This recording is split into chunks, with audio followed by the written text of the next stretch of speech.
وہ کوئی کسی اپنے معاملے میں لگے ہیں، وہ کیوں خوفزدہ ہیں کہ ان کا کون سا راز جو ہے وہ آشکار ہو جائے گا. بینکوں سے متعلق ریکارڈ انہوں نے مانگا ہوا ہے. ٹائم بہت کم ہے نا، تو ان کی ذات پیسہ سے خرچ متعلق کرنا ہے انہوں نے کسی بھی طریقے سے. نہیں، پیسہ یہ ہاں تو ریونیو نے کون سا پیسہ خرچ کرنا ہے، انہوں نے کمانا ہے پیسہ، کما کے کھانا بھی یہ تو ہے. کماؤ محکمہ ہے. تو وزیر انچارج کو کون سا ایسا خوف ہے، کون سا ان کا ایسا قومی راز ہے جو فاش ہو جائے گا. بینکوں سے متعلق جو ریکارڈ مانگ رہے ہیں وہ دینے میں کیا امر مانے ہے. چودھری قاسم مجید صاحب کو اس معاملے کی وضاحت کرنی چاہیے. انہوں نے ہماری اطلاعات کے مطابق انہوں نے اسمبلی میں فون کر کے جو ہے نا ناپسندیدگی کا اظہار کیا جی کہ ہم سے ریکارڈ کیوں مانگا گیا اور لیٹر کیوں لکھا گیا ہے.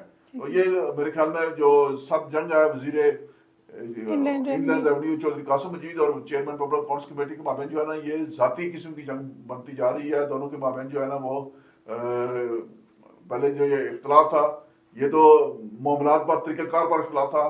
جو اب جو ہے دونوں جانب سے جو رویہ ہے، جو طرز عمل اپنایا گیا ہے وہ کشیدگی کی طرف جا رہا ہے. اور خدشہ موجود ہے اس بات کا جی کہ کہیں دونوں کے درمیان جو ہے نا ہاتھا پائی نہ ہو جائے. دونوں جو ہیں وہ عبد المجید خان صاحب تو سویلائزڈ آدمی ہے اور قاسم مجید صاحب جو ہیں وہ ذرا بھی نوجوان ہیں، غصے والے ہیں. تو بچنا چاہیے، انہیں سیکھنا چاہیے. عبد المجید خان صاحب سینئر پارلیمنٹرین ہیں، قاسم مجید صاحب پہلے دفعہ اسمبلی میں آئے ہیں. ان کے پاس موقع ہے کہ وہ ابھی اپنے جذبات پر کنٹرول رکھیں اور سیکھیں. اپنے والد صاحب سے یہ سیکھ لیں کہ ان کے والد صاحب نے کس طرح کا طرز عمل اپنا کے رکھا. طویل عرصہ میں اسمبلی کا ممبر رہے ہیں اور دیگر اگر کسی کو پسند نہیں کرتے تو کم از کم اپنے والد کے نقش قدم کو فالو کرنے کی کوشش کریں. ہاشمی صاحب، سیکٹری اسمبلی جو ہے ان کی ریٹائرمنٹ آ گئی ہے، تو کیا اس مرتبہ سیکٹری اسمبلی جو ہے وہ اسمبلی سے ہی لگیں گے یا باہر سے کہیں سے دوبارہ نہ آ جائیں؟ یہ جو قانون ساز اسمبلی میں جو سیکٹری ہیں چودھری بشارت حسین وہ 5 یا 6 اپریل کو ریٹائر ہو رہے ہیں. تو باقی ملازمین کی ریٹائرمنٹ کی جو ہوتی ہے نوٹیفکیشن 1 یا 2 مہینے پہلے جاری ہو جاتا ہے. ان کا ابھی نوٹیفکیشن نہیں ہوا لیکن ان کی جو عمر پیرانہ سالی ہے وہ اپریل میں پوری ہو رہی ہے. تو اسمبلی کے اندر جو ہے نا یہ چمگوئیاں ہو رہی ہیں جی کہ ان کی ریٹائرمنٹ کے بعد پہلے تو یہ چمگوئیاں ہو رہی تھی کہ ان کی ریٹائرمنٹ نہیں ہو رہی بلکہ ان کو توسیع دی جا رہی ہے. لیکن اب وہ معاملہ کلیئر ہو گیا کہ ان کو توسیع نہیں مل رہی. اور اب ان کی ریٹائرمنٹ کے بعد جو باہر کے دیگر گروپ ہیں، مثلاً مینجمنٹ سروسز گروپ ہے، سیکریٹریٹ گروپ ہے اور لا سیکریٹریٹ کا گروپ ہے، تو ادھر سے لوگ جو ہے نا وہ کوشش کر رہے ہیں کہ وہ اسمبلی کے اندر جو ہے نا براہ راست سیکٹری کے عہدے پر جو ہے نا وہ قبضہ کریں. ماضی میں جب ان کی تقرری ہوئی تھی چودھری بشارت صاحب کی تو اس وقت ایک ابہام تھا، ایشو تھا اسمبلی کے اندر. گریڈ 20 میں کوئی سینئر افسر موجود نہیں تھا. گریڈ 19 کے بہت جونیئر لوگ تھے جو پروموٹ ہو کر سیکٹری اسمبلی بننے کے اہل نہیں تھے. تو مجبوری کے تحت اس وقت براہ راست سیکٹری اسمبلی گریڈ 20-21 میں بھرتی کیا گیا تھا. جو ان کی ریٹائرمنٹ کے بعد جو ہے نا جب یہ گریڈ 21 میں آ گئے تو پیچھے لوگوں کی جو ترقیابیاں تھیں وہ طویل عرصے سے رک گئی. ترقی جو ہے نا ملازم کا، ہر ملازم کا جو ہے بنیادی حق ہے. جب اگلا بندہ ریٹائر ہوگا تو پیچھے ایک چین ہوتی ہے. گریڈ 16 والا 17 میں جاتا ہے، 17 والا 18 میں جاتا ہے، 18 والا 19 میں جاتا ہے، 19 والا 20 میں جاتا ہے اور 20 والا 21 میں جاتا ہے. اب یہ گریڈ 21 سے ریٹائر ہو رہے ہیں. ان کی ریٹائرمنٹ کے بعد جو سینئر لوگ موجود ہیں اسمبلی کے اندر ان کی ترقیابی ان کا حق ہے اور اس پر یہ کسی بھی گروپ سروسز گروپ کو یہ حق حاصل نہیں ہے کہ وہ اسمبلی کے ملازمین کا حق سلب کرے. اگر ایسا ہوتا ہے تو اسمبلی کے ملازمین میں پہلے ہی بے چینی پائی جا رہی ہے کیونکہ اس ادارے کے اندر کوئی انتظامی گرپ نہیں ہے. موجودہ سیکٹری جو جا رہے ہیں یہ بالکل ایک قسم کی جو ہے نا ان کی نااہلی کی وجہ سے ادارہ جو ہے نا یہ عملاً بد انتظامی کا شکار رہا ہے. ایک جو سیکٹری ہوتا ہے اسمبلی کا وہ اس ادارے کا انتظامی سربراہ ہوتا ہے.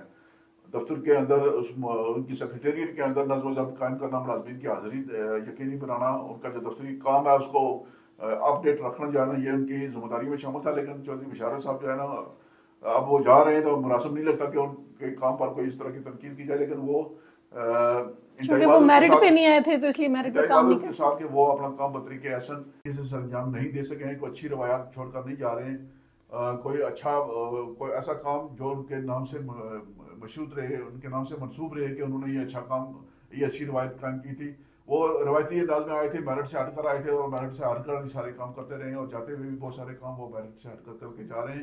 یہ مناسب بات نہیں ہے. اور سب سے جو خاص بات جس پر ہم بات کر رہے تھے کہ باہر سے مینجمنٹ سروسز گروپ سے اگر کوئی سیکٹری ادھر آتا ہے تو اسمبلی کے اندر جو ہے بغاوت ہو سکتی ہے. ملازمین جو ہیں وہ اس حکم کو ماننے سے انکار کر سکتے ہیں کیونکہ ان کو ان کا جو حق ہے ترقیابی کا وہ ملنا چاہیے. ٹھیک ہے ہاشمی صاحب، صدارتی سیکریٹریٹ میں جو ہے وہ صوابدیدی عہدوں پر تعیناتیاں ہوں گی. اس کا مطلب یہ ہے کہ صدر کے الیکشن نہیں ہونے، آئین کی خلاف ورزی ہونی ہے. یہ آئین تو کی خلاف ورزی چیف الیکشن کمشنر 1 سال تک نہیں لگا تو سر ہر بار تو نہیں ہو سکتی نا کہ ہر بار آپ آئین کی خلاف ورزی کرتے رہے. تو اس وقت 1 سال آئین کی خلاف ورزی ہوتی رہی تو کون سی قیامت آئی ہے.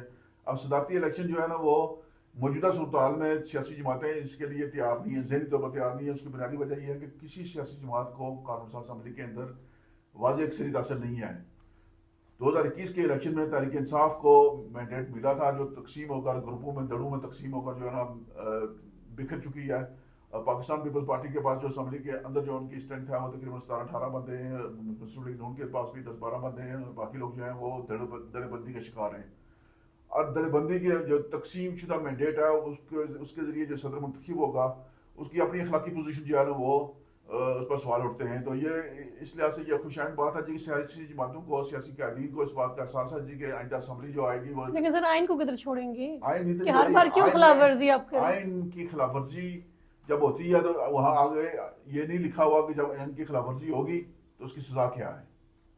اس سے آگے والا کام جو ہے نا اب یہ سیاسی جماعتوں کو قائدین کے لیے یہ لازم ہو گیا جی کہ وہ اس طرح کی خلاف ورزیوں پر کوئی کسی سزا جزا کا تعین کریں جی کہ اگر آئین کی خلاف ورزی ایک سال چیف الیکشن کمشنر نہیں لگا تو جنہوں نے لگانا تھا ان کے خلاف کارروائی ہونی چاہیے تھی. ان کے خلاف کارروائی کیوں نہیں ہوئی؟ کیونکہ آئین میں یہاں بھی یہ ہے کہ کوئی آئینی عمل جب مقررہ وقت پر نہیں ہو سکتا تو بعد میں ہو جاتا ہے تو اس کو اسی طرح سمجھا جاتا ہے کہ یہ ہو گیا، آئین کی پابندی ہو گئی، آئین کی پاسداری ہو گئی ہے. تو ایک تو یہ بات ہوگی کہ کلیئر ہو گیا. اسپیکر اسمبلی بھی تو نہیں چاہتے کہ صدارتی الیکشن ہو. اسپیکر اسمبلی ان کو صاحب تو جو ہے نا پروٹوکول چاہیے. وہ تو اسٹیک ہولڈر ہیں اس وقت، وہ اسٹیٹس انجوائے کر رہے ہیں. وہ کیوں چاہیں گے جی کہ کوئی اور بندہ آ جائے ان کی جگہ؟ تو یہی وجہ ہے کہ اب انہوں نے جو ہمارے صدر میں سوابدیدی اسامیاں ہیں ان پر تعیناتی کا سلسلہ شروع کر دیا اور ان کے لیے ایک دفعہ پھر چودھری لطیف اکبر صاحب جو ہے نا وہ یہاں انصاف نہیں کر سکے ہیں. جب بھی ان کو موقع ملتا ہے سوابدیدی عہدوں پر تعیناتی کا تو ان کی نظریں جو ہیں وہ اپنے عزیز و اقارب سے آگے نہیں جا سکتے. سر وہی لوگ ہیں جن کو اسمبلی میں ایڈجسٹ کیا ہوا، وہی لوگ ہیں جن کو یہاں ایڈجسٹ کر وہ دیے. ایک ایسی پارٹی کی نمائندگی کرتے ہیں جو جمہوری جو ہونے کے دعوے دار ہیں. اور لطیف اکبر صاحب جو ہے سب سے پرانے پیپلز پارٹی کے سب سے پرانے لیڈر ہیں، سب سے پرانے کارکن ہیں، سب سے پرانے رہنما ہیں. ان کی قربانیاں ہیں، ان کی جد و جہد ہے اور وہ اچھی طرح جانتے ہیں. پورے آزاد کشمیر میں پیپلز پارٹی کے کارکنوں کو ذاتی طور پر جاننے والے واحد آدمی ہیں کہ کس کارکن کی کتنی محنت ہے، کتنی قربانیاں ہیں. اور جب ان کو یہ موقع ملتا ہے کہ کارکنوں کو وہ اکوموڈیٹ کریں، کارکنوں کو ان کو حق دیں، لیکن وہ انصاف نہیں کر سکتے. اس دفعہ بھی انہوں نے پھر اپنے گھر سے ہی شروع کیا ہے اور پھر وہی انہی لوگوں کو اکوموڈیٹ کیا جن کو اسمبلی میں انہوں نے لگایا تھا اور اب ہمارے صدر میں بھی ان کو لگا رہے ہیں. اگرچہ یہ 2-3 مہینے کے لیے ہے لیکن کوئی یہ اچھا میسج نہیں جا رہا لطیف اکبر صاحب کے لیے. ہم ان کی صحتیابی کے لیے بھی دعا کریں، اللہ تعالیٰ ان کو لمبی عمر اور صحت والی زندگی عطا فرمائے، لیکن ساتھ ساتھ اللہ تعالیٰ انہیں انصاف کرنے کی توفیق بھی دے. آمین.